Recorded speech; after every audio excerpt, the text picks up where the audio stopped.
Swayam Prabha. Digital India. Educated India.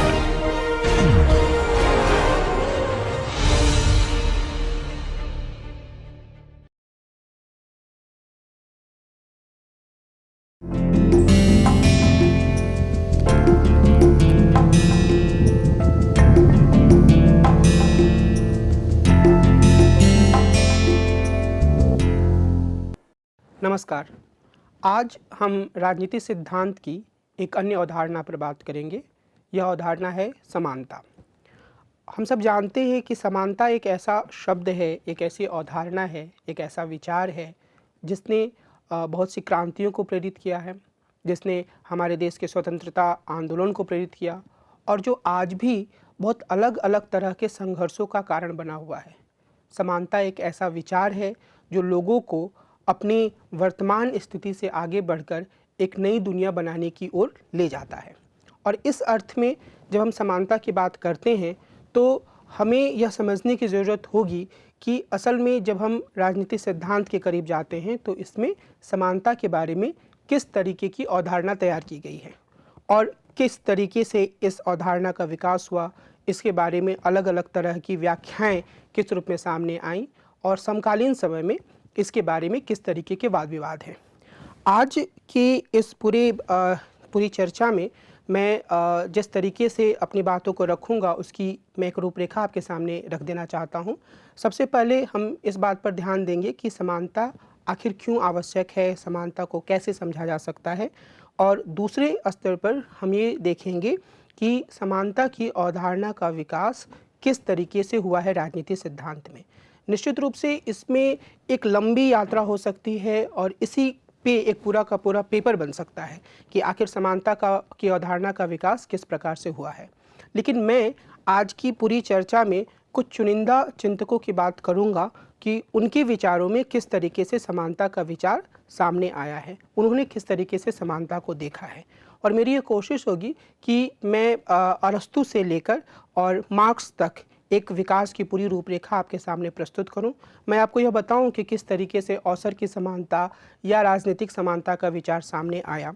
और उसके बाद हम समकालीन चर्चा की बात करेंगे जिसमें हमारा मुख्य जोर इस बात पर होगा कि किस चीज़ की समानता होनी चाहिए, जिसमें हम ज़्यादातर समझने की कोशिश करेंगे कि समानता या को कल्याण की समानता के रूप में समझा गया है, संसाधनों की समानता के रूप में समझा गया है और कैपेबिलिटी की समानता के रूप में भी समझा गया है। तो इन तीनों का क्या अर्थ है, इसको कैसे समझा जा सकता है, इसकी मैं व्याख्या करूंगा। और उसके बाद हम जटिल समानता या कॉम्प्लेक्स इक्वालिटी का जो विचार माइकल वॉल्जर ने दिया है उसको समझने का प्रयास करेंगे कि वर्तमान समय में इस जो ये एक अवधारणा के रूप में जटिल समानता का विचार आया है उसका क्या मतलब है। और उसके बाद हम नारीवाद में जो समानता का विचार है उसके बारे में थोड़ी बहुत चर्चा करेंगे, और आखिर में हम इस बात पर ध्यान देंगे कि जो अफर्मेटिव एक्शन या सकारात्मक कार्रवाई होती है उसको कैसे समझा जा सकता है और समानता की पूरी अवधारणा से उसका क्या संबंध है। और अंत में एक चर्चा के आखिर में हम कोशिश करेंगे कुछ सवालों की बात करें जो कि आज के दौर में समानता की पूरी विमर्श के साथ जुड़ी हुई हैं या जो समानता की पूरी अवधारणा के सामने चुनौती के रूप में खड़ी हैं।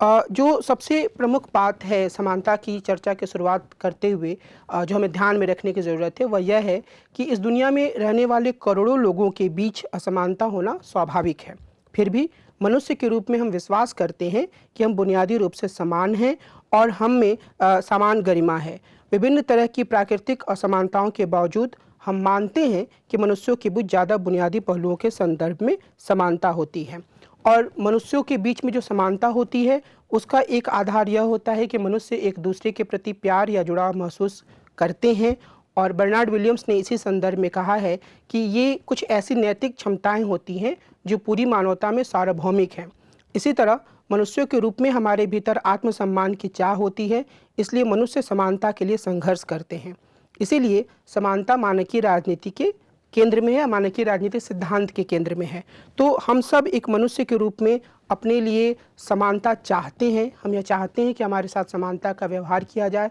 हम सब प्राकृतिक रूप से असमान हो सकते हैं और होते भी हैं। कोई लंबा होता है, कोई छोटा होता है, किसी में चीज़ों को ज़्यादा समझने की क्षमता होती है, कोई तुलनात्मक रूप से चीज़ों को कम समझ पाता है, कोई व्यक्ति ऐसा होता है जो ज़्यादा तेज़ दौड़ता है, कोई कम तेज़ दौड़ पाता है। कोई व्यक्ति ऐसा भी हो सकता है जो कि फिजिकली चैलेंज्ड हो, प्राकृतिक रूप से उसके पास उतनी क्षमता ना हो जो कि अन्य लोगों के पास है। लेकिन इन सब चीज़ों के बावजूद जो चीज़ मनुष्यों को एक साथ जोड़ती है या जो उनमें एक गरिमा की भावना लाती है, वह यह है कि सब में एक खास तरह का मनुष्यत्व है और हर व्यक्ति जो है वो एक मनुष्य के रूप में कुछ संवेदनाएं रखता है, प्यार और जुड़ाव को महसूस कर सकता है, अपने लिए अच्छी जीवन की परिकल्पना कर सकता है। तो इस आधार पर जो एक नैतिक समानता हर तरह के मनुष्य में होती है, उस पर ज़्यादा जोर दिया जाता है मानवीय राजनीतिक सिद्धांत में। और समानता की जो पूरी एक विचार यात्रा है,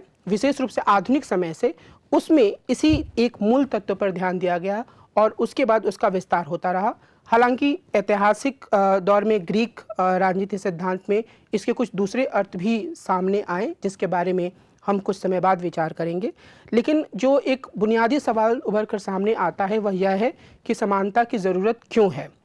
समानता के अर्थ में एकरूपता नहीं है। समानता कुछ निश्चित मूल्यों को हासिल करती है। 4 अलग अलग लक्ष्यों को हासिल करने के संदर्भ में समानता महत्वपूर्ण है। पहला,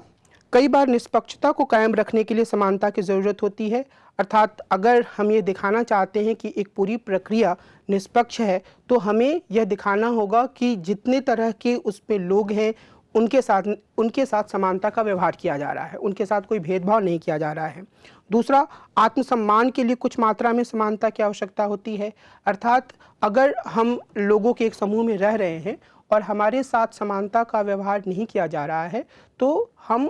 यह महसूस करेंगे कि हमारे आत्मसम्मान को चोट पहुंचती है। हम ऐसा महसूस करेंगे कि शायद हम दूसरे लोगों से कमतर हैं। इसलिए लोगों के आत्मसम्मान को सुरक्षित रखने के लिए समानता का व्यवहार करने की ज़रूरत होती है। तीसरे स्तर पर समानता के साथ यह कर्तव्य भी जुड़ा हुआ है कि दूसरों के प्रति सम्मान दिखाया जाए। यानी कि अगर हम ये चाहते हैं कि हमारे साथ समानता का व्यवहार हो, तो उसके साथ ही यह भी ज़रूरी है कि दूसरों को उसी तरीके का सम्मान दिया जाए। तो हर किसी के साथ एक खास तरीके के सम्मान का बर्ताव समानता की अवधारणा के साथ जुड़ा हुआ है। और चौथी बात है कि बंधुत्व को बढ़ावा देने के लिए भी समानता ज़रूरी है। अगर हम लोगों के साथ समानता का व्यवहार करेंगे, अगर एक समुदाय में सबके साथ समानता का व्यवहार किया जाएगा, तो लोगों के बीच जुड़ाव की भावना बढ़ेगी। अगर एक समाज में या एक समूह में विभिन्न लोगों के साथ असमान व्यवहार किया जाएगा, तो निश्चित रूप से लोगों के बीच में बंधुत्व की भावना नहीं रहेगी। वो एक दूसरे के प्रति ईर्ष्या की भावना रखेंगे,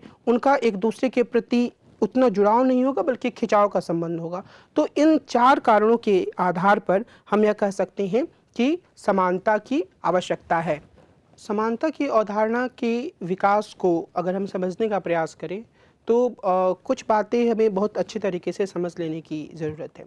जो सबसे महत्वपूर्ण बात है वह यह है कि समानता एक ऐसा विषय है जिसके बारे में हर चिंतक के लेखन में हम कुछ ना कुछ विचार पा सकते हैं। और जैसा कि मैंने शुरुआत में कहा कि अगर हम इस पर गहराई से विचार करने की कोशिश करें, तो यह अपने आप में एक बहुत लंबी चर्चा का विषय हो सकता है। इसलिए जब हम समानता की अवधारणा के बारे में और इसके विकास के बारे में बात कर रहे हैं, तो यहाँ पर हमें कुछ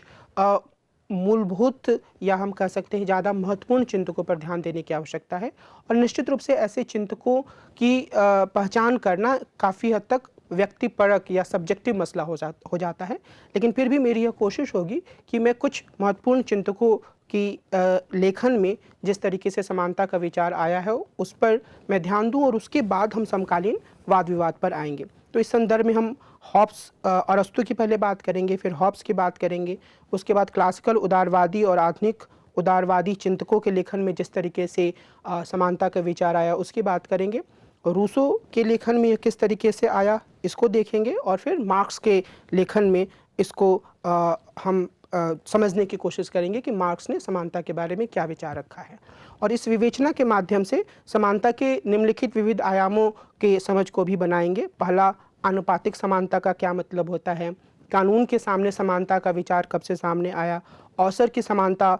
की बात हम समझने की कोशिश करेंगे, उसका क्या मतलब होता है, राजनीतिक समानता के बारे में हम समझेंगे, और ये मुख्य रूप से उदारवादी लेखकों के लेखन में कुछ बातें सामने कुछ पहले से चली आ रही थी, और समानता के फिर समकालीन वाद विवाद पर हम चर्चा करते हुए इस प्रश्न पर विचार करेंगे कि किस चीज़ की समानता होनी चाहिए। जो सबसे महत्वपूर्ण लेखक हम ग्रीक दर्शन में मान सकते हैं वो अरस्तु हैं। अरस्तु या एरिस्टोटल जिनको कहा जाता है, उन्होंने अपने लेखन में समानता में एक आनुपातिक समानता की बात की, और ख़ास तौर पे उन्होंने कहा कि जो पद और सम्मान होते हैं उनके वितरण में इस तरह की आनुपातिक समानता होनी चाहिए। इसका मतलब यह है कि जो समान लोग हैं उनके साथ समान बर्ताव कीजिए, और जो असमान लोग हैं उनके साथ असमान बर्ताव किया जाना चाहिए।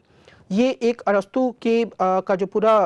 समानता के बारे में एक महत्वपूर्ण योगदान है, वो माना जाता है आनुपातिक समानता का सिद्धांत। लेकिन उसके साथ ही अन्य मामलों में अरस्तु जो है वो इस तरीके आनुपातिक समानता की बात नहीं करते हैं। कई बार जब वो कानून के सामने समानता की बात आती है तो अरस्तु बोलते हैं कि अगर किसी व्यक्ति ने अपराध किया है, अगर किसी व्यक्ति ने धोखाधड़ी की है, अगर किसी व्यक्ति ने दूसरे की हत्या की है, तो इस मामले में हमें हर व्यक्ति को समान मानते हुए उसके साथ बर्ताव करना चाहिए। लेकिन अरस्तु के लेखन में दो और आयाम हैं। एक आयाम यह है कि जब वो नागरिकता की बात करते हैं तो यानी कि नागरिकता का एक ऐसा क्षेत्र है जो कि परिवार और गांव से आगे बढ़कर पहुंचता है। जो पोलिस में जब लोग पहुंचते हैं तो वो नागरिक होते हैं, तो वहां पर वो बोलते हैं कि हर व्यक्ति नागरिक के रूप में समान होता है। हर व्यक्ति को नागरिक के रूप में अपने विचारों को अव्यक्त करने का अधिकार होता है। वह उतना ही हकदार होता है अपने विचारों को व्यक्त करने का जितना कोई दूसरा अमीर व्यक्ति हो सकता है। तो इस अर्थ में वो समानता के या नागरिकता के पूरे क्षेत्र में समानता की बात करते हैं। लेकिन अगर हम अरस्तु के विचारों को देखें तो उसकी कुछ स्पष्ट सीमाएं हैं। मिसाल के तौर पर वो महिलाओं को पूरी तरीके से परिवार के दायरे में बांध कर रखते हैं। वो मानते हैं कि महिलाएं पुरुषों जितनी समझदार नहीं होती हैं। वो दासों को नागरिकता का अधिकार नहीं देते हैं। और इस आधार पर हम यह कह सकते हैं कि एक जो अरस्तु का पूरा लेखन है उसमें असमानता काफ़ी रूढ़बद्ध तरीके से, काफ़ी गहरे तरीके से जड़ जमाए हुए है, बावजूद इसके कि वो नागरिकता के दायरे में जाने पर समानता की बात करते हैं। दूसरे स्तर पर अगर हम आधुनिक दौर में आते हैं, मध्य युग में काफ़ी हद तक एक ऐसी स्थिति रही जहाँ पर असमानता को स्वाभाविक माना गया और चर्च के द्वारा यह तय किया गया कि किस समुदाय की या किस समूह की क्या भूमिका होगी। लेकिन आधुनिक दौर में हॉब्स जो कि एक सामाजिक समझौतावादी सिद्धांतकार थे, उन्होंने एक अलग तरीके से समानता के विचार को रखा। सामाजिक समझौतावादी सिद्धांतकार का मतलब यह होता है कि जिन्होंने राज्य की स्थापना के बारे में एक परिकल्पना की, सामाजिक समझौते को एक यंत्र के रूप में इस्तेमाल किया, और इन्होंने यह कल्पना की कि राज्य की स्थापना से पहले एक प्राकृतिक अवस्था होती थी जिसमें कुछ खास तरह की समस्याएं पैदा हुई। उन खास तरह की समस्याओं के कारण लोगों ने आपस में समझौता किया, और आपस में समझौता करने के बाद उन्होंने राज्य की उत्पत्ति की। तो जब हॉब्स अपने प्राकृतिक अवस्था की बात करते हैं तो हॉब्स एक ऐसे व्यक्ति की कल्पना करते हैं या व्यक्तियों के ऐसे समूह की कल्पना करते हैं जिनके बारे में इनका मानना है कि ये लोग आपस में समान होते हैं। और समान होने का उनका अर्थ यह बिल्कुल नहीं है कि हर व्यक्ति की लंबाई एक जैसी होती है, या हर व्यक्ति की शारीरिक शक्ति एक जैसी होती है, या हर व्यक्ति की बुद्धिमत्ता एक जैसी होती है। हॉब्स यह बोलते हैं कि व्यक्ति के बीच में जो समानता होती है वो इस अर्थ में होती है कि हर व्यक्ति शक्ति की चाह रखता है, हर व्यक्ति को आत्मसुरक्षा की चाह होती है, और अगर कोई व्यक्ति शारीरिक रूप से ज़्यादा मजबूत है तो दूसरा व्यक्ति बौद्धिक रूप से ज़्यादा मजबूत हो सकता है। तो एक समानता का विचार जो आधुनिक दौर में हम हॉब्स के लेखन में देखते हैं, और यह विचार हॉब्स जो प्राकृतिक अवस्था का अपना विचार है उसमें प्रस्तुत करते हैं। अगर हम और आगे बढ़ें और इसी दौर में सामने आए क्लासिकल उदारवादियों और आधुनिक उदारवादियों के विचार को देखें तो यह जो पूरा एक समानता की बात है और जो इसका मध्य युग से पूरी तरीके से अलग होने की जो अवधारणा है वो सामने आती है। जो क्लासिकल उदारवादी हैं उन्होंने पूरी तरीके से जो चर्च का वर्चस्व था उसको नकारा और व्यक्ति की अपनी स्वायत्त क्षमता पर जोर दिया, और उन्होंने यह कहा कि हर व्यक्ति बराबर होता है, समान होता है, और उसे इस बात का हक है कि वो समान तरीके से अपने प्राकृतिक क्षमताओं का उपयोग कर पाए और कोई भी सामाजिक बंधन उसे एक दायरे में बांधने की कोशिश ना करे। और इस अर्थ में अगर हम एडम स्मिथ के लेखन को पढ़ें या फिर हम जॉन लॉक के विचारों को देखें तो वो एक समान व्यक्ति के विचारों को या स्वायत्त व्यक्ति के विचार को आगे बढ़ाते हैं। और इस रूप में इन्होंने कहा कि राज्य जो होना चाहिए वो न्यूनतम राज्य होना चाहिए और इसमें व्यक्ति को यह अधिकार होना चाहिए कि वह अपने समान रूप से अपनी क्षमताओं का प्रयोग कर पाए। अगर वह चाहता है आर्थिक गतिविधियां करना तो वह आर्थिक गतिविधियां कर पाए। अगर वह चाहता है कि वो कुछ खास तरीके से विचार व्यक्त करे तो वह उन विचारों को व्यक्त कर पाए। तो एक क्लासिकल उदारवाद में हर व्यक्ति के समान रूप से स्वायत्त होने का विचार सामने आता है। आधुनिक जो उदारवादी हैं जिन्होंने कि क्लासिकल उदारवादियों की जो पूरी अवधारणा थी उसकी सीमाओं को पहचाना और उन्होंने यह कहा कि असल में यह विचार तो बिल्कुल सही है कि हर व्यक्ति समान रूप से स्वायत्त होता है, यानी कि उसके भीतर अपने लिए अच्छा या बुरा सोचने की क्षमता होती है, लेकिन असल में ज़रूरत इस बात की होती है कि कुछ लोगों को जो कि आर्थिक संसाधनों को सही तरीके से उपयोग ना कर पाने के कारण या सामाजिक रूप से सही मौका ना मिल पाने के कारण जो हाशिए पर होते हैं, राज्य उनकी मदद करे और उनको आगे ले आने में एक तरह की सहायता प्रदान करे जिससे वो अपने भीतर की स्वायत्त क्षमता का उपयोग कर पाएँ। तो ये जो आधुनिक उदारवादी हैं जिसमें कि हम मिल और ग्रीन आदि को रख सकते हैं, उन्होंने राज्य की एक हस्तक्षेपकारी भूमिका या इंटरवेंशन वाली भूमिका पर जोर दिया। तो ये हम ये कह सकते हैं कि जो अलग अलग तरीके के समानता के साथ जुड़े हुए विचार हैं जो आज बहुत ही आम फहम या एक तरीके से प्रचलित मालूम चलते हैं, वो सारे के सारे उदारवाद के साथ ही उभर कर सामने आए। तो एक तरीके से कानून के सामने समानता का एक विचार तो ग्रीक फिलॉसफी से भी सामने आ रहा है, लेकिन आधुनिक समय में अवसर की समानता होनी चाहिए। हर व्यक्ति को यह मौका होना चाहिए कि वो जो करना चाहता है वो कर पाए। किसी अतीत में के पाबंदी के कारण, किसी खास तरीके के परिवार में जन्म लेने के कारण व्यक्तियों के साथ भेदभाव नहीं किया जाना चाहिए। तो ये जो पूरा विचार है वो उदारवाद के साथ उभर कर सामने आया और धीरे धीरे इस पर और ज़्यादा विकास हुआ, लेकिन एक बुनियादी उभार जो है वो इसको हम उदारवाद के साथ ही देख सकते हैं। उसी तरीके से राजनीतिक समानता की बात है, वह भी उदारवाद के साथ उत्पन्न हुई और धीरे धीरे करके इसमें और विकास हुआ। जब मैं ये कह रहा हूँ कि धीरे धीरे करके विकास हुआ तो इसका अर्थ यह है कि भले ही एक व्यक्ति की कल्पना क्लासिकल उदारवाद या आधुनिक उदारवाद में की गई, लेकिन महिलाओं को उदाहरण के तौर पर वोटिंग राइट्स मिलने में 20वीं शताब्दी तक का इंतजार करना पड़ा। तो वो सारी प्रक्रिया धीरे धीरे हुई, लेकिन एक अवधारणा के रूप में इस चीज़ को स्वीकार किया गया क्लासिकल उदारवाद में भी और आधुनिक उदारवाद में भी कि व्यक्ति को स्वायत्त रूप से अपनी क्षमताओं के अनुसार काम करने का अधिकार है और इस लिहाज से हर व्यक्ति समान है और उसको समान मानकर ही उसके साथ व्यवहार किया जाना चाहिए। तो ये जो दो प्रमुख विचार थे वो उन्होंने इस रूप में अपने समानता के संबंधी पूरी अवधारणा को सामने रखा। अगर हम रूसो के लेखन की बात करें तो रूसो ने अपनी पुस्तक on the origin and foundation of inequality में प्राकृतिक अवस्था में आमोर प्राप्रे तुलना करने की भावना के बारे में बताया है और वो कहते हैं कि इसके कारण ही निजी संपत्ति और असमानता का उदय हुआ। और रूसो यह भी बताते हैं कि अमीर लोग गरीबों को कैसे नियंत्रित करते हैं। बुनियादी रूप से रूसो ये कहते हैं कि जब मनुष्य इस दुनिया में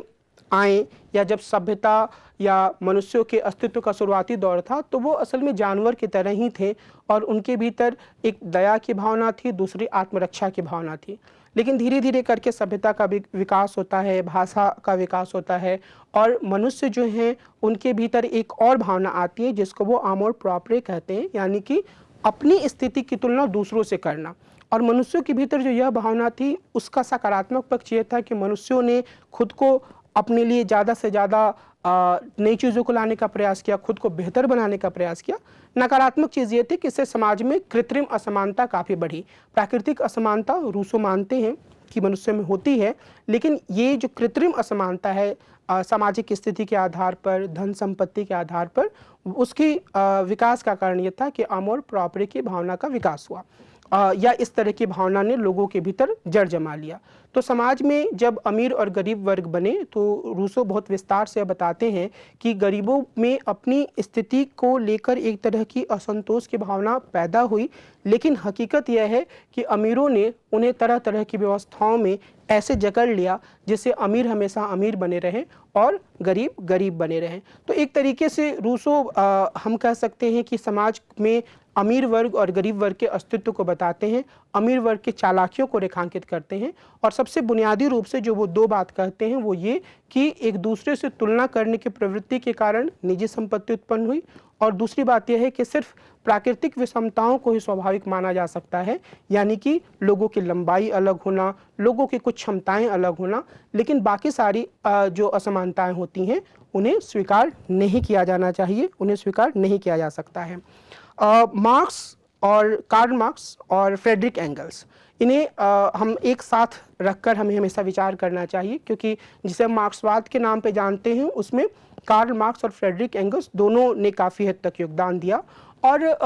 मार्क्सवाद की जो सबसे बुनियादी चीज़ है वो यही है कि वह एक ऐसे समाज की स्थापना करना चाहता है जिसमें हर व्यक्ति समान हो, और वो उसकी जो बुनियादी चिंता है वह समाज में व्याप्त असमानता ही है। और इस रूप में अगर हम देखेंगे तो जो सबसे बुनियादी चीज़ हमें मार्क्स के बारे में याद रखने की ज़रूरत है वो ये है कि उन्होंने उदारवाद की आलोचना की, क्लासिकल और आधुनिक दोनों ही रूपों में। और उनका यह कहना है कि इसमें जिस तरीके की समानता की बात की जाती है या अन्य दूसरे मूल्यों की बात की जाती है वो असल में सिर्फ एक दिखावा के रूप में होता है, एक पर्दे के रूप में होता है, जिसमें जो असली शोषण हो रहा है उस पर चर्चा नहीं होती है, उसकी तरफ लोगों का ध्यान ना जाए इसकी कोशिश होती है। और इनका यह कहना है कि जब तक उत्पादन के साधनों पर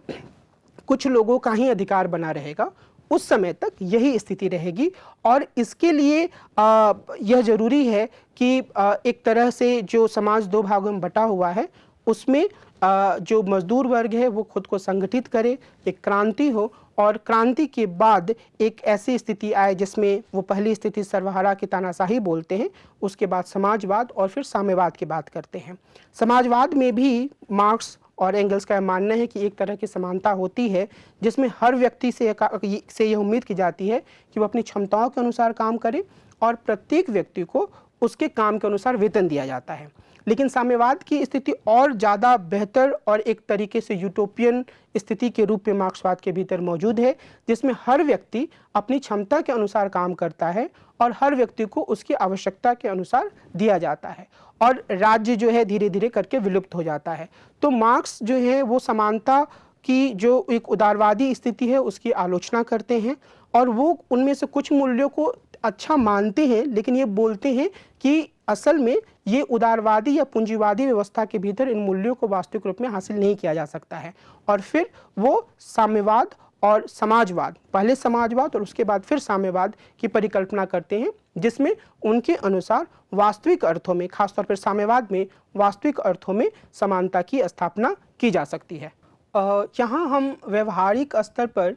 मार्क्सवाद की समानता का जो पूरी अवधारणा है उसको जब लागू करने का प्रयास किया गया व्यवहारिक स्तर पर, तो क्या नतीजे आए उसके बारे में बहुत विस्तार से चर्चा नहीं करेंगे, लेकिन मैं थोड़ा सा इशारा देना चाहूँगा, और मुझे उम्मीद है कि आप लोगों को इस बात की जानकारी भी होगी कि जब सोवियत यूनियन में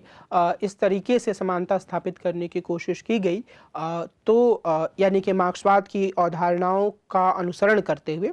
बहुत सारे मार्क्सवादी बोलेंगे कि ऐसा पूरी तरीके से नहीं हुआ, पर जिस भी रूप में हुआ तो उसके बहुत ही भयानक नतीजे सामने आए। और वह नतीजा इस रूप में सामने आया कि बहुत बार यह तर्क देकर कि साम्यवादी समाज की स्थापना के लिए काम किया जा रहा है, असल में बहुत से व्यक्तियों की हत्या कर दी गई। जो स्टालिन का कलेक्टिवाइजेशन या सामूहिकीकरण का पूरा अभियान था उसमें लाखों या कई बार कहा जाता है करोड़ों की संख्या में लोगों की हत्या की गई। तो ये एक तरीके से मार्क्सवाद जो है वह एक समीक्षा के रूप में, उदारवाद की समीक्षा के रूप में और एक गहरे स्तर पर विचारों को रखने के रूप में काफ़ी मजबूती से सामने आता है। लेकिन व्यवहारिक स्तर पर जब इसे लागू करने का प्रयास किया गया तो उसकी कई स्पष्ट सीमाएं सामने आईं, और असल में लोगों की समानता का उल्लंघन तो हुआ ही, उनके जीवन की स्वतंत्रता का भी बहुत ही गहरे तरीके से उल्लंघन किया गया, और बाकी कई सारी स्वतंत्रताओं की भी अवहेलना की गई जहां भी व्यवहारिक रूप से मार्क्सवादी जो अवधारणा है उसको लागू करने का प्रयास किया गया। हम इस मुद्दे को यहीं छोड़ते हैं। मैं जिस मुख्य चीज़ पर जोर देना चाहता हूं वह यह है कि समानता एक अवधारणा के रूप में बहुत सारे लेखकों के लेखन से होते हुए आगे बढ़ी है, वर्तमान स्वरूप में सामने आई है, और वर्तमान दौर में समकालीन जो विवेचना है, अगर हम 1950 के बाद के लेखन की बात करें, विशेष रूप से मानकीय राजनीतिक दर्शन में, तो उसमें भी कई अलग अलग तरीके से समानता के बारे में विचार विमर्श किया गया है। और इस समानता का जो ये जो पूरा मुद्दा है, उसमें जो एक प्रमुख मुद्दा रहा है, जो प्रमुख विषय रहा है कि किस बात की समानता होनी चाहिए, किस चीज़ की समानता होनी चाहिए। और इस प्रश्न के साथ वितरण समानता का पहलू जुड़ा हुआ है और आमतौर पर विद्वानों ने समानता को मापने के आधारों के बारे में बताया है। पहला कल्याण की समानता, दूसरा संसाधनों की समानता और तीसरा कैपेबिलिटी की समानता, कैपेबिलिटी या सामर्थ्यता या सक्षमता उसको हिंदी में बोल सकते हैं, उसकी समानता। और इसके अलावा जटिल समानता का विचार है जिसे वितरण संकल्पना से अलग माना जाता है। पहले स्तर पर कल्याण की समानता का विचार आता है। कल्याण की समानता का विचार उपयोगितावाद से जुड़ा हुआ है और क्लासिकल उपयोगितावादियों में जेरेमी बेंथम और जेस मिल का नाम प्रमुख है। हमें जानते हैं कि जो उपयोगितावाद का विचार है वो आधुनिक समय में मुख्य रूप से जेरेमी बेंथम के विचारों से आगे बढ़ा। जेरेमी बेंथम ने यह कहा कि अधिकतम लोगों के अधिकतम सुख का जो सूत्र है वही हर नीति के बारे में निर्णय लेने के लिए एक मुख्य आधार होना चाहिए। लेकिन जेरेमी बेंथम ने इस अधिकतम लोगों के अधिकतम सुख के सूत्र को एक तरीके से मात्रात्मक आधार पर परिभाषित किया। इसका मतलब यह था कि जितनी ज़्यादा मात्रा में सुख मिल पाए उतना ही वो कोई काम अच्छा होता है। कल्याण की समानता का जो विचार है उसमें इस बात पर जोर दिया जाता है कि असल में लोगों को कुछ ऐसे संसाधन मिले होने चाहिए जो उनकी वरीयताओं को संतुष्ट करें। लेकिन इसके मूल में उपयोगितावाद का विचार है और उपयोगितावाद का विचार आधुनिक समय में जेरेमी बेंथम और जॉन स्टुअर्ट मिल के विचारों से सामने आता है। जेरेमी बेंथम ने जब उपयोगितावाद को परिभाषित किया तो उन्होंने यह कहा कि यह अधिकतम लोगों के अधिकतम सुख से जुड़ा हुआ है और इसका मतलब ये है कि जो समाज है उसमें ज़्यादा से ज़्यादा लोगों को ज़्यादा से ज़्यादा सुख मिले, ऐसी नीति या ऐसे कार्यक्रम को ही वरीयता दी जानी चाहिए या व्यक्तिगत स्तर पर ऐसे गतिविधि को ही वरीयता दी जानी चाहिए। लेकिन जेरेमी बेंथम और जॉन स्टुअर्ट मिल में जो प्रमुख अंतर था वह यह था कि जॉन स्टुअर्ट मिल ने इस बात पर जोर दिया कि असल में सुख का जो मापन है वो मात्रात्मक स्तर पर ना करके गुणात्मक स्तर पर किया जाना चाहिए। अर्थात सुख की का गुण के स्तर पर क्या महत्व है वह ज़्यादा महत्वपूर्ण है। अर्थात अगर कोई हमें निम्न स्तरीय काम करने से ज़्यादा खुशी मिल रही है तो वह ज़्यादा वरीयता देने लायक नहीं है, बल्कि एक ऐसा काम करना ज़्यादा महत्वपूर्ण है जिसमें एक गुणात्मक रूप से अच्छा सुख मिले। जिसमें कि जेस मिल का एक प्रसिद्ध कथन भी है कि एक संतुष्ट सूअर होने से ज़्यादा अच्छा है कि असंतुष्ट सुकरात हुआ जाए। बहरहाल जब उपयोगितावाद का विचार और आगे बढ़ता है, इसकी कई तरह की आलोचनाएं होती हैं और इसमें कई तरह से परिष्करण होता है, तो वर्तमान दौर में यह कहा गया कि जो तार्किक वरीयताएं होती हैं लोगों की, उनकी संतुष्टि होनी चाहिए। यानी कि व्यक्ति जब अपने लिए कोई खास वरीयता तय करता है तो उसकी संतुष्टि ही उपयोगितावाद है, उसकी ज़्यादा से ज़्यादा संतुष्टि होनी चाहिए। और कल्याण की समानता में जैसे मैंने पहले बताया, इस बात पर जोर दिया जाता है कि किसी व्यक्ति की कितनी वरीयताएं या कितनी इच्छाएं संतुष्ट हो रही हैं और इसी आधार पर चीज़ों को समझने की आवश्यकता है। अर्थात जो समाज कल्याण के समान रूप से वितरण में विश्वास रखता है वह इस बात की ज़्यादा चिंता नहीं करता है कि एक व्यक्ति को कितना संसाधन मिलता है। इसकी मुख्य चिंता यह होती है कि प्रत्येक व्यक्ति को उसके संसाधनों से अधिकतम संतुष्टि मिले। अर्थात अगर दो अलग अलग तरीके के लोग हैं, इनमें से एक व्यक्ति यह चाहता है कि उसके पास कार हो और दूसरा व्यक्ति यह चाहता है कि उसके पास एक अच्छा खेत हो जिसमें वो खेती कर पाए, तो इन दोनों व्यक्तियों की जो वरीयताएं हैं, जो उनकी इच्छा है, उसको संतुष्ट किया जाना चाहिए। और इस प्रकार के राज्य को, जो कि कल्याण की समानता को बढ़ावा देना चाहता है, उसे यह चिंता नहीं करनी चाहिए कि एक व्यक्ति के पास ज़्यादा संसाधन जा रहा है और दूसरे के पास कम, क्योंकि दोनों व्यक्ति जिस चीज़ की इच्छा रख रहे हैं उसको पूरा किया जा रहा है और उन दोनों की इच्छाएं संतुष्ट हो रही हैं और इससे एक तरह की कल्याण की असमानता सामने आती है। लेकिन कल्याण की असमानता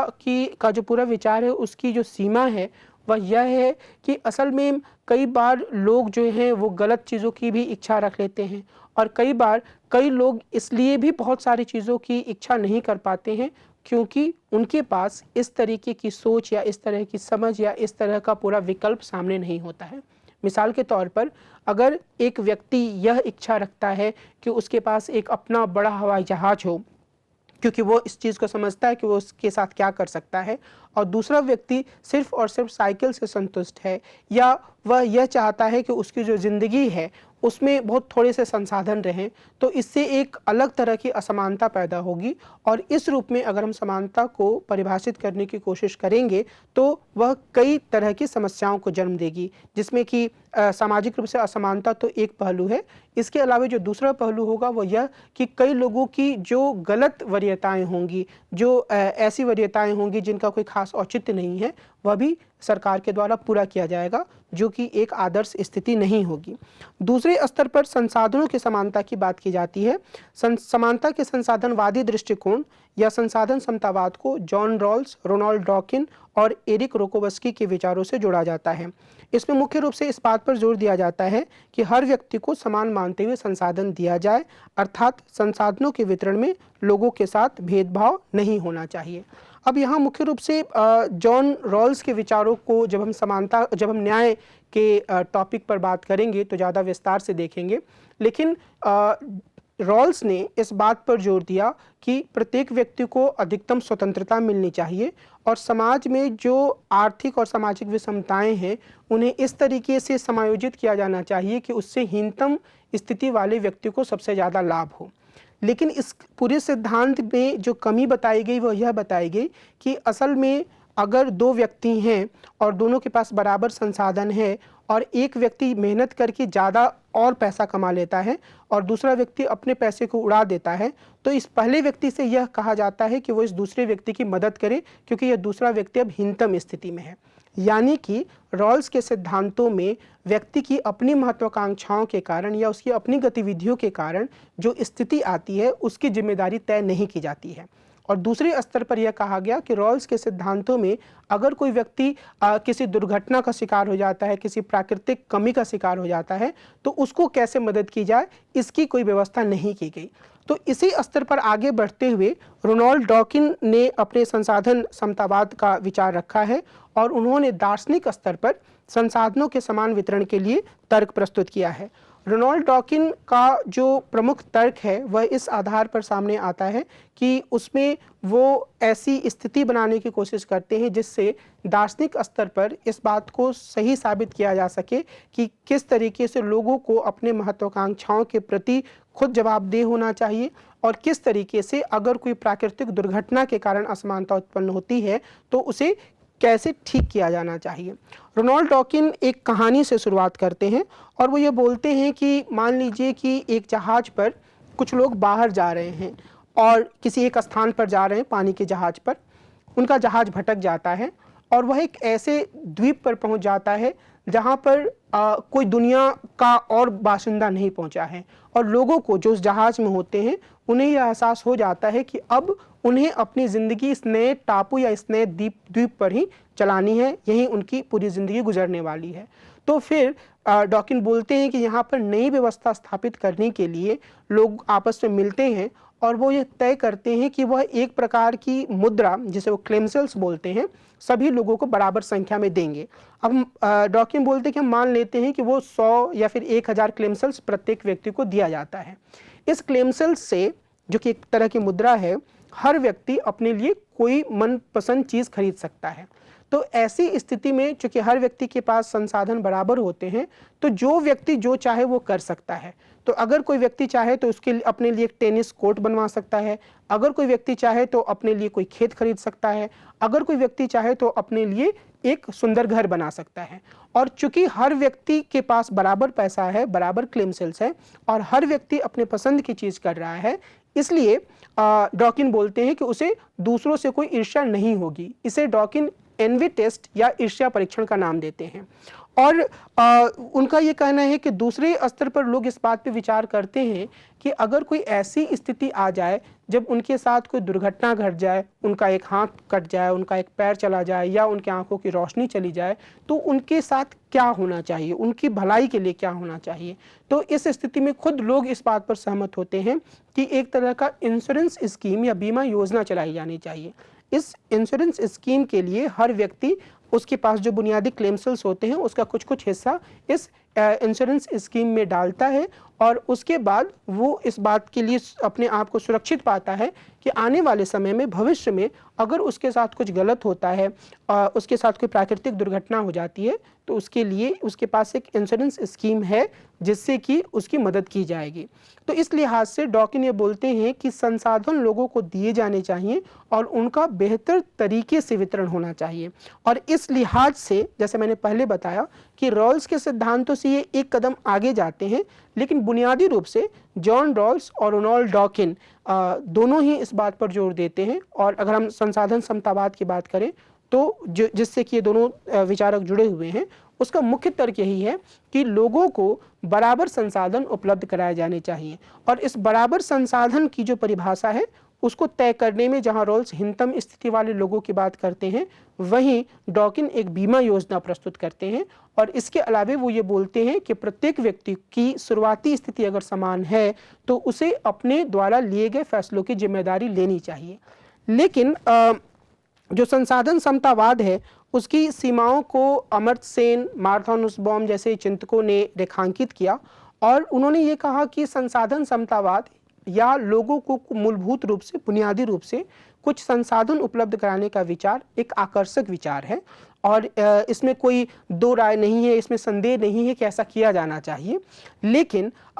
जो कैपेबिलिटी अप्रोच है या जो अमर्त्य सेन है, उनका जो मुख्य जोर है वो इस बात पे है कि यह अपने आप में साध्य नहीं है, यह अपने आप में आखिरी लक्ष्य नहीं है, और हमें इससे आगे जाने की ज़रूरत है। अमर्त्य सेन जो हैं वो ये विचार प्रस्तुत करते हैं कि समानता स्थापित करने के लिए हमें सिर्फ समान वस्तुओं के वितरण पर ही ध्यान नहीं देना चाहिए, बल्कि हमें उनकी कैपेबिलिटी बढ़ाने पर भी ध्यान केंद्रित करना चाहिए। कैपेबिलिटी या सामर्थ्य निश्चित तरह के काम को करने की क्षमता है। मसलन साक्षरता एक कैपेबिलिटी है और पढ़ना एक कार्य है। और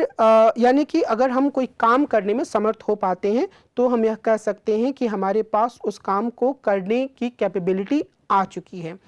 अगर थोड़ा सा और स्पष्टता से हम इसको समझना चाहें तो हम ये कह सकते हैं कि जो अगर एक गांव में एक ऐसा समूह है जिसके पास शिक्षा का अभाव है, या पूरे गांव के पास शिक्षा का अभाव है, तो संसाधन जो पूरा दृष्टिकोण है, संसाधनों को देने का दृष्टिकोण है, संसाधन समानता का दृष्टिकोण है, उसमें उनके लिए कुछ निश्चित तरह के संसाधन देने की बात कही जाएगी। यानी कि स्कूल हो जाए, किताबें हो जाएं, स्कूल में शिक्षक हों, स्कूल में खाने की व्यवस्था भी हो, इस तरह की बातें कही जाएंगी। लेकिन जो कैपेबिलिटी अप्रोच है वो इससे एक कदम आगे जाते हुए इस बात पर जोर देता है कि प्रत्येक छात्र की जो बुनियादी कमियां हैं या उसकी जो बुनियादी ज़रूरतें हैं उस पर ध्यान दिया जाना चाहिए। अर्थात एक छात्र पढ़ने में ज़्यादा मेधावी हो सकता है, दूसरा कमज़ोर हो सकता है, तो उसके स्थिति पर ध्यान देते हुए जो नियम है या जो काम है या जो संसाधनों का वितरण है उसको आगे बढ़ाया जाना चाहिए। तो जो मुख्य रूप से जो एक प्रमुख बात है वो ये है कि सेन ये कहते हैं कि हमें उन वास्तविक आज़ादियों पर ध्यान देना चाहिए जिनका लोग उपभोग करते हैं, मसलन पढ़ने में समर्थ होना, आत्मसम्मान रखना, राजनीतिक रूप से सक्रिय रहना, समुदाय के जीवन में भागीदारी करने में समर्थ होना आदि। और सेन यह मानते हैं कि अपनी आंतरिक विशेषताओं के आधार पर हम सब में बहुत विविधता पाई जाती है, मसलन उम्र, जेंडर, प्रतिभा आदि के आधार पर। साथ ही हमारी बाहरी परिस्थितियों अर्थात संसाधनों के स्वामित्व, सामाजिक पृष्ठभूमि आदि में भी काफ़ी विविधता होती है। तो लोगों की कैपेबिलिटी बढ़ाने की कोशिश करते समय या उसके लिए नीति बनाते समय हमें इस विविधता पर ध्यान देना चाहिए। मसलन अगर हम महिलाओं के लिए एक नीति बना रहे हैं तो हम यह नहीं कह सकते हैं कि एक तरह की नीति महिलाओं के लिए बन जाए तो वो काफ़ी हद तक उनकी समस्याओं को दूर कर देगी, क्योंकि हम जानते हैं कि शहरी महिलाओं और ग्रामीण महिलाओं की स्थिति अलग अलग होती है। उसी तरीके से हम यह भी नहीं कह सकते कि सारी की सारी शहरी महिलाएं जो होती हैं वो सभी अच्छी स्थिति में होती हैं, सबकी स्थिति समान होती है। वहाँ भी फिर शिक्षा के स्तर पर, जाति के स्तर पर और आर्थिक स्तर पर उनमें अलग अलग तरह की विविधताएं होती हैं। तो अमर्त्य सेन यह बोलने की कोशिश करते हैं कि जब भी संसाधनों के वितरण को वास्तविक रूप देना हो तो सिर्फ संसाधनों के वितरण से एक कदम आगे बढ़ते हुए जो अलग अलग तरह की विविधताएं हैं, जो लोगों की अलग अलग तरह की आवश्यकताएं हैं, उन पर ध्यान दिया जाना चाहिए और उन पर ध्यान देकर नीतिगत हस्तक्षेप किया जाना चाहिए जिससे उन लोगों की कैपेबिलिटी में वृद्धि हो सके।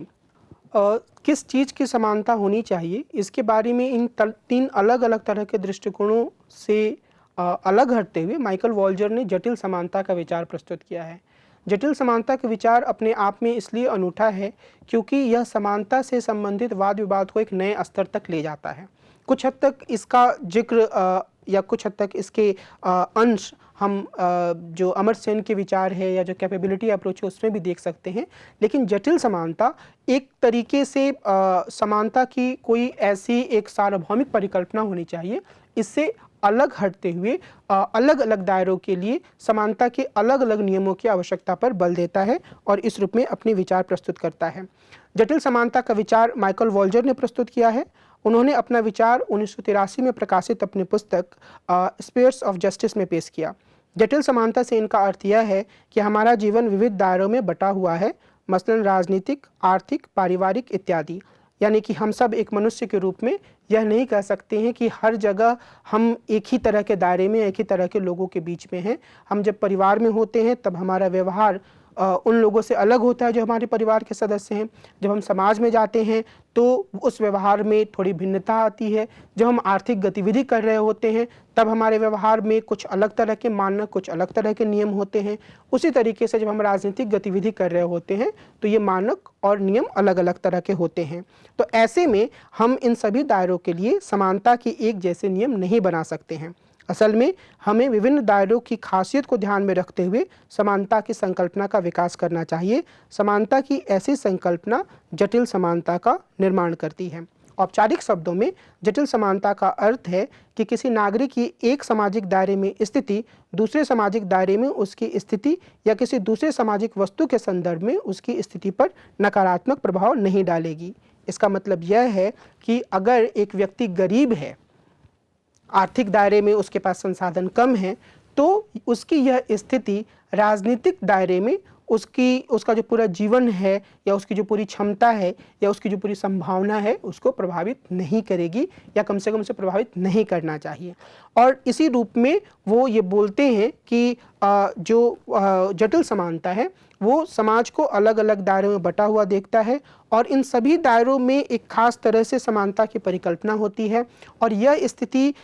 एक दायरे की स्थिति दूसरे दायरे में व्यक्ति की स्थिति को किसी भी तरह से प्रभावित नहीं करनी चाहिए। माइकल वॉल्जर एक समुदायवादी चिंतक हैं। समुदायवादी चिंतक वो हैं जो कि यह मानते हैं कि उदारवाद में व्यक्तियों की एक बहुत ही सीमित परिकल्पना है और व्यक्ति अपने समुदाय से जुड़े होते हैं और जब भी हमें व्यक्तियों के बारे में एक सही समझ बनानी है तो हमें उनके समुदाय से जुड़ाव पर ध्यान देना चाहिए। और वो ये मानते हैं कि किसी भी वॉल्जर ने विचार प्रस्तुत किया कि कोई भी ऐसी वस्तु या कोई ऐसा सिद्धांत नहीं हो सकता है जिसको कि हम कहें कि वो पूरी दुनिया में सार्वभौमिक रूप से लागू किया जा सके। हर समाज अपने तरीके से वस्तुओं को अर्थ प्रदान करता है। हर समाज में अलग अलग तरीके के वस्तुओं को महत्व दिया जाता है और इसलिए हर समाज में उनके वितरण का भी एक स्वायत्त नियम होता है। तो वस्तुओं का हर समूह वितरण के खास दायरे का निर्माण करता है और हर दायरे में वितरण के लिए एक खास कसौटी ही उपयुक्त होती है। इसलिए जीवन के आर्थिक, राजनीतिक और पारिवारिक दायरों में समानता के अलग अलग नियम लागू होंगे। मिसाल के तौर पर परिवार में माता पिता के पास जो कुछ भी होता है वो उनके पुत्र या पुत्री के पास जाता है, लेकिन इस नियम को राजनीतिक दायरे में लागू नहीं किया जा सकता है। अर्थात यह नहीं कहा जा सकता कि पिता के बाद उसके पुत्री को ही उसका राजनीतिक पद मिलना चाहिए। और वास्तव में हम अगर देखें तो ये स्थिति कई बार हिंदुस्तान की राजनीति में या बहुत से देशों की राजनीति में मौजूद होती है और कि एक जो समानता का जो नियम परिवार के भीतर होता है, जहाँ पर लोग एक दूसरे के से प्यार और स्नेह के भावना से जुड़े होते हैं और जहाँ यह माना जाता है कि अगर माता पिता गुजर जाते हैं तो उनकी संपत्ति या उनके पास जो कुछ भी होता है वो उनके पुत्र या पुत्री के पास चला आता है, वही नियम कई बार राजनीतिक दायरे में भी लागू होता है। तो इस लिहाज से वॉल्जर यह बोलते हैं कि ऐसी कोई भी स्थिति स्वीकार्य नहीं होगी और अगर कोई ऐसी स्थिति लाने का प्रयास करता है तो असल में वह लोकतंत्र की जगह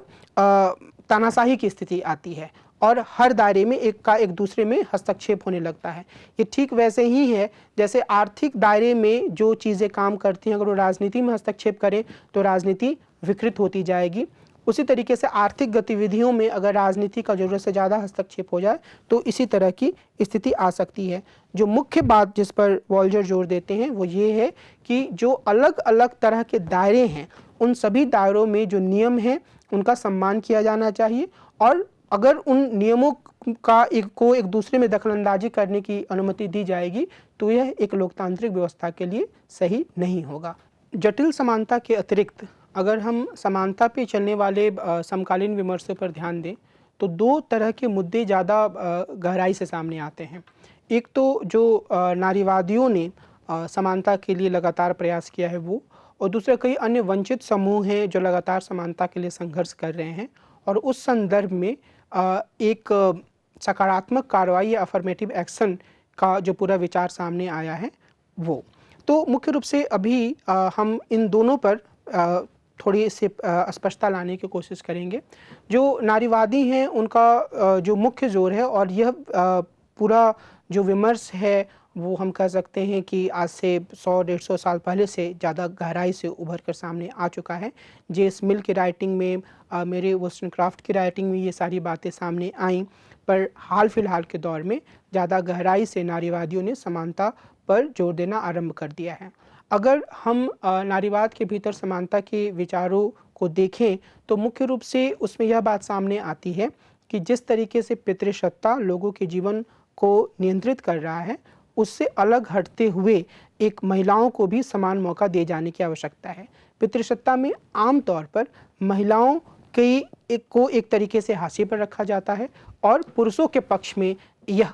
सारा काम किया जाता है। हालांकि कई बार पुरुष भी इस तरह की पितृसत्ता के कारण उपेक्षा, दमन या हिंसा का शिकार हो सकते हैं। तो जो मुख्य रूप से बहुत से नारीवादी हैं उन्होंने समानता के बारे में चलने वाले पूरे विमर्श में जो महिलाओं के मुद्दे हैं, महिलाओं की स्थिति है, उसकी उपेक्षा करने की ओर ध्यान दिलाया है। और हमने अरस्तु का जिक्र किया जो पूरी तरीके से महिलाओं की उपेक्षा करते हैं, लेकिन बहुत सारे अन्य जो राजनीतिक दार्शनिक हैं वह भी परिवार के भीतर जो समानता होनी चाहिए या जो समानता का मसला है उसके बारे में चर्चा नहीं करते हैं, और आम तौर पर परिवार के बाहर की ज़िंदगी की ही चर्चा की जाती है।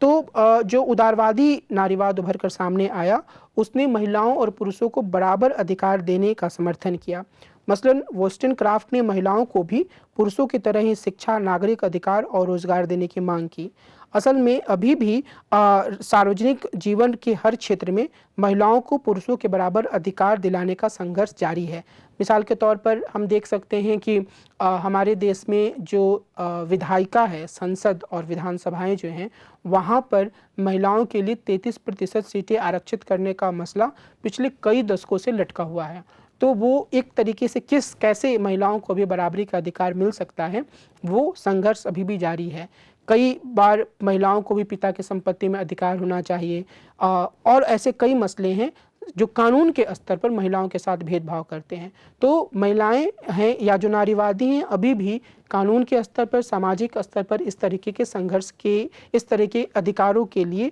इस तरह की समानता को स्थापित करने के लिए संघर्ष कर रही हैं। दूसरे स्तर पर जो मार्क्सवादी नारीवाद हैं उन्होंने परिवार की, एंगल्स ने अपनी पुस्तक में परिवार के संस्था की आलोचना की और इसे संपत्ति को एक व्यक्ति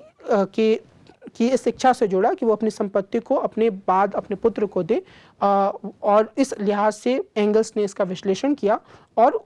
जो मार्क्सवादी नारीवाद है उन्होंने परिवार की संस्था पर प्रश्न चिन्ह लगाया, लेकिन इसके साथ ही उन्होंने जो भी महिलाओं की बुरी स्थिति है उसको पूंजीवाद से भी जोड़ा और खुद मार्क्सवाद की भी कई तरीके से आलोचना की। तो मार्क्सवादी नारीवादियों के विचार में भी समानता का प्रश्न बहुत गहराई से उभर कर सामने आया है। जो रेडिकल नारीवादी हैं उन्होंने जीवन के हर आयाम में, यानी कि जो व्यक्ति का जो निजी ज़िंदगी जो होती है, जो महिलाओं की जो सेक्सुअलिटी होती है और उसके जो कई सारे आयाम होते हैं, उनमें भी एक जो असमानता विद्यमान है, जो महिलाओं की निम्नतर स्थिति है, उसकी तरफ ध्यान दिलाया। और उन्होंने इस बात पर जोर दिया कि असल में महिलाओं को सामाजिक रूप से ही नहीं बल्कि व्यक्तिगत जीवन में भी काफ़ी हद तक समान स्थिति दिलाने की आवश्यकता है। और उन्होंने पर्सनल इज पॉलिटिकल, या व्यक्तिगत जो है वो राजनीतिक है, इसका नारा भी दिया। और इसके अलावा कई स्तरों पर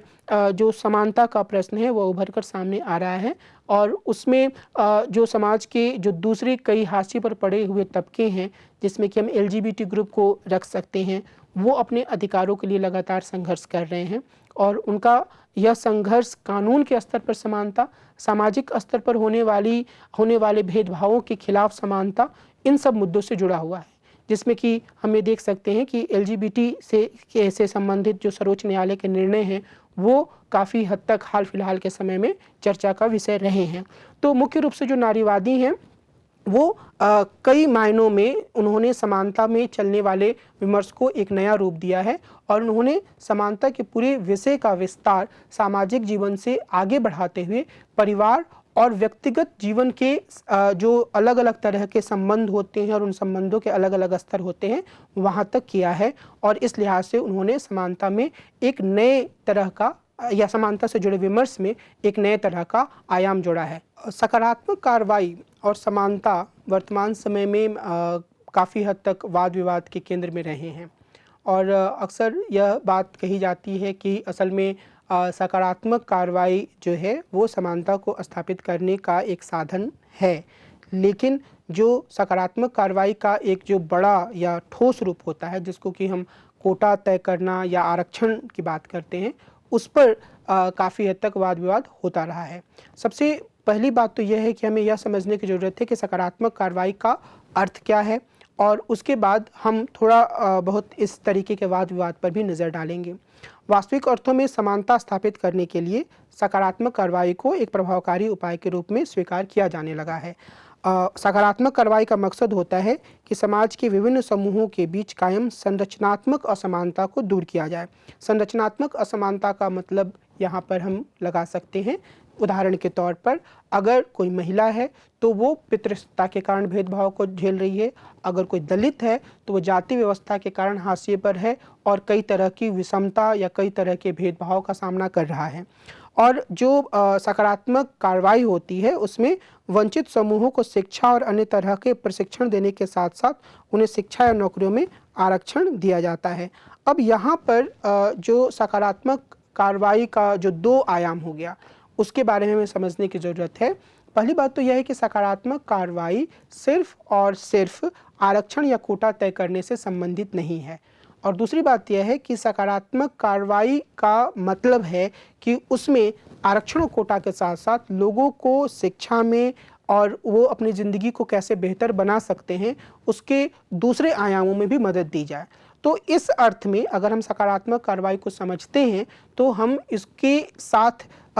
ज़्यादा एक संतुलित विचार हम आगे बढ़ा पाएंगे। यहाँ मैं डाइवर्सिटी प्रिंसिपल या डाइवर्सिटी सिद्धांत का भी उल्लेख करना चाहूँगा, जो कि हिंदुस्तान जैसे समाजों में लागू नहीं है लेकिन कई समाजों में, जैसे अमेरिका में इसको काफ़ी महत्व दिया गया कि जिस भी अगर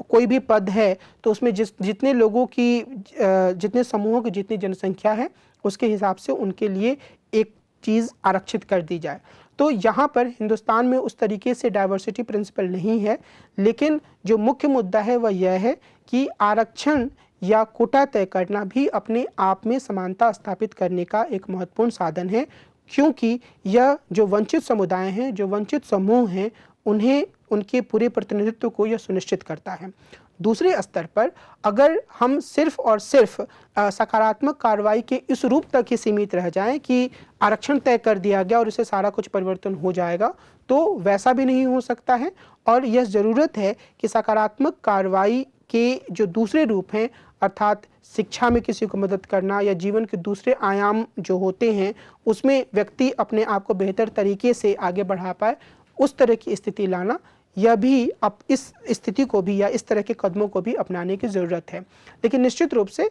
सकारात्मक कार्रवाई अभी एक वाद विवाद का विषय बना हुआ है और हमेशा ही इस पर एक ऐसी स्थिति बनी रहती है जहाँ पर जिन्हें कोटा या आरक्षण का लाभ नहीं मिलता है वो काफ़ी असंतोष की स्थिति दिखाते हैं। लेकिन असल में इस बात को समझने की ज़रूरत है कि जो समाज में संरचनात्मक असमानताएं हैं, जिन्हें कई बार हम देख पाते हैं, समझ पाते हैं और कई बार हम नहीं देख पाते हैं, नहीं समझ पाते हैं, उन संरचनात्मक असमानताओं से निपटने के लिए, उन्हें दूर करने के लिए सकारात्मक कार्रवाई और इसके दोनों रूप बहुत ही मजबूत साधन हैं। आज की इस पूरे अध्याय में जो हमने चर्चा की उसमें हमारा मुख्य ध्यान इस बात पर रहा कि हम समानता के अर्थ और समानता की आवश्यकता से संबंधित पहलुओं को समझें। हमने इस बात की कोशिश की कि हम समानता की अवधारणा की एक ऐतिहासिक गतिकी को, एक ऐतिहासिक गतिशीलता को समझने का प्रयास करें और उसके बाद हमने समकालीन समय में समानता के बारे में मौजूद कुछ वाद विवादों पर नज़र डाला। हमने ये समझने का प्रयास किया कि ये जो अलग अलग तरीके के दृष्टिकोण हैं, ये अलग अलग तरह की जो धाराएं हैं, उनका क्या अर्थ है, उनमें कौन से मजबूत पहलू सामने आते हैं और किस तरीके से एक पूरी तस्वीर, कोई भी धारा यह दावा नहीं कर सकती को पूरी तस्वीर प्रस्तुत कर रही है। तो इस लिहाज से हमें इन सारे वाद विवादों को एक गहरे स्तर पर समझने की ज़रूरत है और उसके माध्यम से हमारे अपने समाज में, हमारे अपने परिवेश में जिस तरह की असमानताएं मौजूद हैं उनको हम बेहतर तरीके से समझ पाएंगे। आज के इस अध्याय या चर्चा को मैं यहीं पर रोकता हूँ। अगले चर्चा में हम एक अलग विषय पर बात करेंगे। नमस्कार।